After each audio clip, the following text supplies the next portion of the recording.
জাতিসংঘের তথ্য মতে 2030 সালের মধ্যে পৃথিবীর অর্ধেক মানুষ পানিশূন্য অঞ্চলে বসবাস করবে।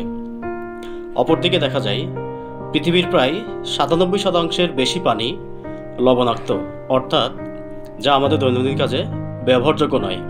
পাশাপাশি প্রায় 2%-এরও কম পানি আমাদের সুপেয় পানি এবং দৈনন্দিন ব্যবহারযোগ্য।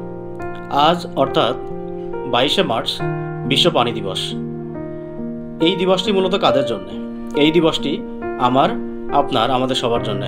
কেননা আমরা আমাদের দৈনন্দিন কাজ, সেটা বাসাবাড়ির হোক, সেটা বাণিজ্যিক কাজে হোক, আমরা নানাভাবে দূষিত করি। একমাত্র জনসচেতনতাই পারে পানি দূষণ, পানির অতিরিক্ত ব্যবহার এবং জলবায়ু পরিবর্তনগত প্রভাব নিয়ন্ত্রণ করতে।